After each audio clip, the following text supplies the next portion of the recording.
हाँ साथियों, आप सभी का स्वागत है आपके अपने चैनल क्विक नॉलेज में।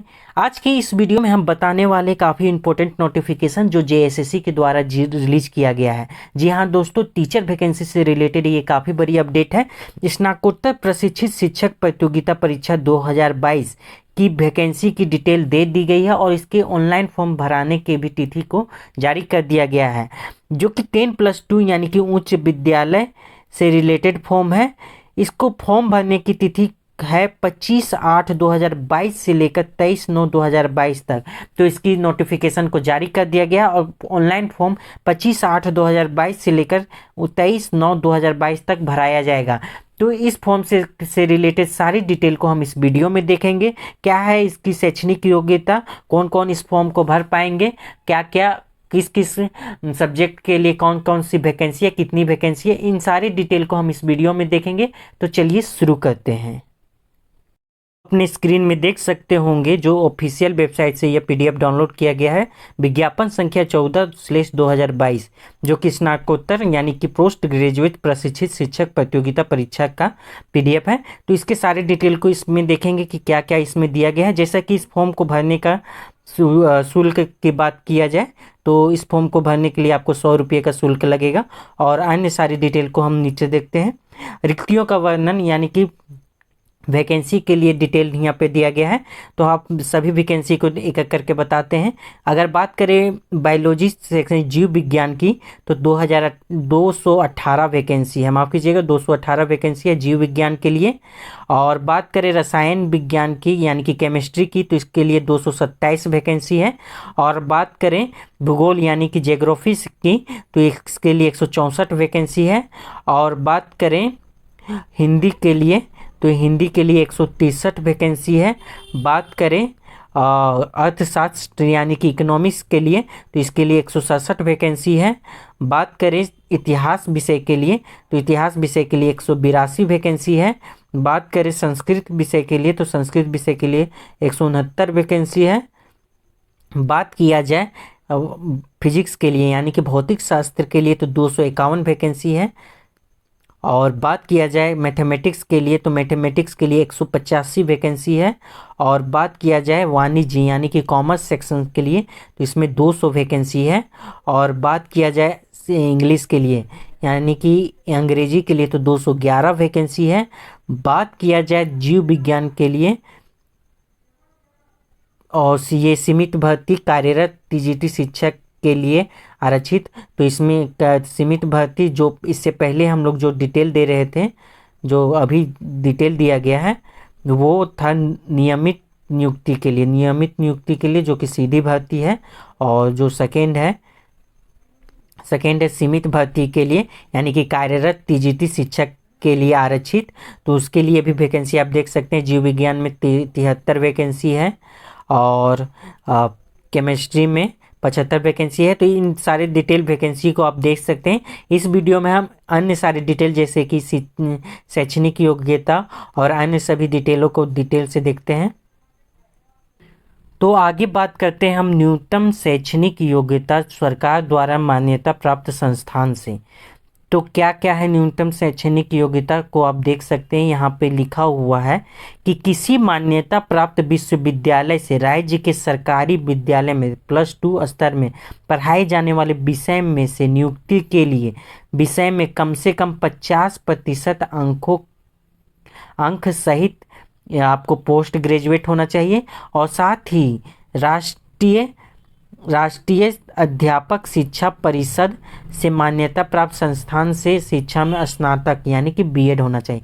यहाँ पे आपको को साफ कहा जा रहा है कि आपका पोस्ट ग्रेजुएट यानी कि पीजी होना चाहिए। जिस सब्जेक्ट्स में आपको +2 में पढ़ाई, जिस सब्जेक्ट के लिए आपको अप्लाई करना उस सब्जेक्ट में आपका पीजी होना चाहिए, प्लस आपका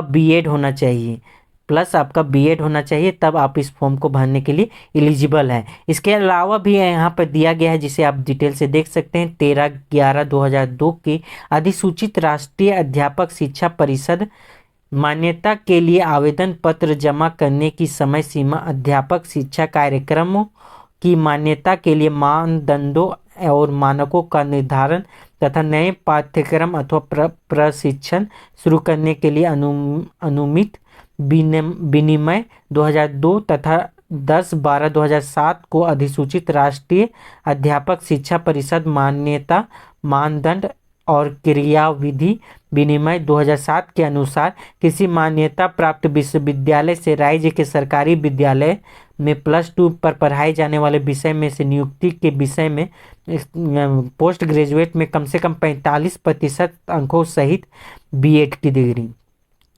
तो अगर ये आपका यहाँ पे जो दिया गया है अगर इस विषय से रिलेटेड है तो आपको पोस्ट ग्रेजुएशन में 45% साथ ही बीएड की डिग्री होनी चाहिए इस फॉर्म को अप्लाई करने के लिए। नेक्स्ट तो आप देख सकते हैं कि और यहाँ पे पे मैट्रिक्स लेवल की बात की जाए तो लेवल 8 की पोस्ट है या लेवल 8 की पोस्ट है। तो आप देख सकते हैं कि आपका पोस्ट ग्रेजुएट यानी पीजी होना चाहिए जो सब्जेक्ट के लिए आप अप्लाई कर रहे हैं, साथ ही आपका बीएड डिग्री होना चाहिए। तो ये थी शैक्षणिक योग्यता से रिलेटेड जानकारी। नेक्स्ट हम लोग बात करते हैं आयु सीमा की। तो आयु सीमा की गणना 1/1/2022 के आधार पर की जाएगी और इसके लिए न्यूनतम आयु सीमा की बात की जाए तो न्यूनतम आयु सीमा 21 वर्ष निर्धारित की गई है, 21 वर्ष। जबकि अधिकतम आयु सीमा की बात की जाए तो अधिकतम आयु सीमा देख सकते हैं आप अनारक्षित यानी कि जनरल कैटेगरी के लिए और ईडब्ल्यूएस यानी कि आर्थिक रूप से कमजोर वर्ग के लिए कितना रखा गया है तो 40 वर्ष रखा गया है। और अगर बात की जाए BC1 के लिए BC1 पुरुष अभ्यर्थियों की बात की जाए तो 42 वर्ष रखा गया है। जबकि महिला की बात की जाए जो कि BC1 और BC2 दोनों के लिए यहाँ पे भी BC1 और BC2 दोनों के लिए पुरुष अभ्यर्थियों के लिए 42 वर्ष है, जबकि BC1 BC2 महिला अभ्यर्थी के लिए 43 वर्ष है, 1 वर्ष अधिक छूट दिया गया है महिलाओं के लिए।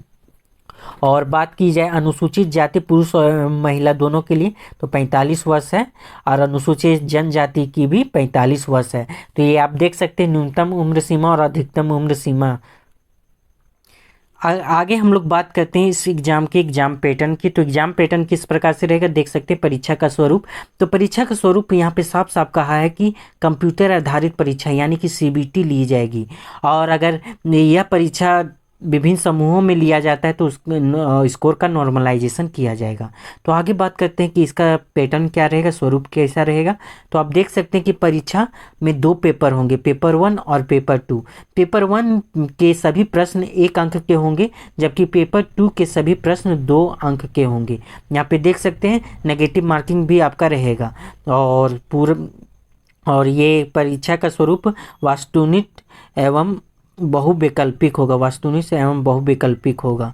आप देख सकते हैं कि पेपर 1 का वेटेज क्या है। तो पेपर 1 में सामान्य ज्ञान एवं हिंदी भाषा की परीक्षा होगी जिसकी वेटेज 100 अंक है। जबकि पेपर 2 जिस विषय में आपकी नियुक्ति होनी है उस विषय की परीक्षा होगी, इसमें आपका 300 अंक का होगा। पेपर 1 आपका 100 अंक का होगा, जबकि पेपर 2 300 अंकों का होगा। और आपको बता दें कि मुख्य परीक्षा के 2 पत्र होंगे, यह 2 पालियों में ली जाएगी। जो पेपर 1 और पेपर 2 है ये 2 पालियों में ली जाएगी और प्रत्येक परीक्षा की अवधि 3 घंटा होगी। यानी कि दोनों पेपर के पेपर 1 के लिए भी आपका 3 घंटा का समय रहेगा और पेपर 2 के लिए भी आपका 3 घंटा का समय होगा। प्रश्न पत्र 1 में स्नातक स्तर के प्रश्न पूछे जाएंगे, जबकि प्रश्न पत्र 2 में स्नातकोत्तर स्तरीय होंगे। यानी कि पेपर 1 का लेवल आपका ग्रेजुएशन लेवल का होगा, जबकि पेपर 2 का लेवल आपका पोस्ट ग्रेजुएशन लेवल का होगा। तो प्रश्नों का लेवल काफ़ी अच्छा होने वाला है। तो आप देख सकते हैं पेपर 1 का सिलेबस को हम डिटेल से डिस्कस कर लेते हैं।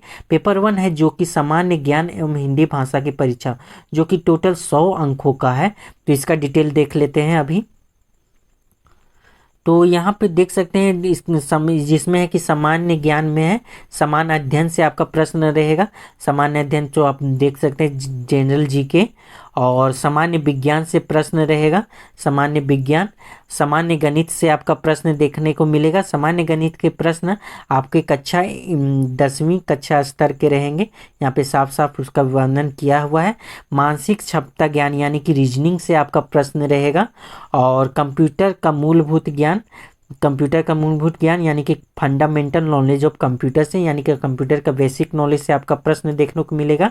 झारखंड जीके से आपका प्रश्न देखने को मिलेगा और हिंदी भाषा ज्ञान से आपका प्रश्न मिलेंगे। तो हिंदी भाषा ज्ञान के अधीन हिंदी अपठित अनुच्छेद यानी कि अनसीन पैसेज और हिंदी व्याकरण से प्रश्न देखने को मिलेगा। यानी कि हिंदी में आपका हिंदी अनसीन पैसेज और हिंदी व्याकरण से प्रश्न होंगे। तो इन सभी से मिला के आपका 100 प्रश्न 100 अंकों के लिए होगा, जिसके लिए आपको 3 घंटे का समय दिया जाएगा। और बात करें पेपर टू का सिलेबस, तो पेपर टू के सिलेबस के लिए हर एक सब्जेक्ट का अलग अलग सिलेबस है। तो इस वीडियो का ज़्यादा लंबा हो जाने के कारण से हम लोग इसके सिलेबस को इसमें नहीं देखते हैं। अगर आपको किसी सब्जेक्ट का भी किसी भी विषय का सिलेबस चाहिए तो हमें कमेंट सेक्शन में बता सकते हैं। जिस सब्जेक्ट का सिलेबस के कमेंट सेक्शन में पूछा जाएगा उसका वीडियो, सेपरेट वीडियो आपके लिए बना दिया जाएगा। तो इस वीडियो को रखते हैं यहीं तक। वीडियो देखने के लिए आप सभी का बहुत बहुत धन्यवाद।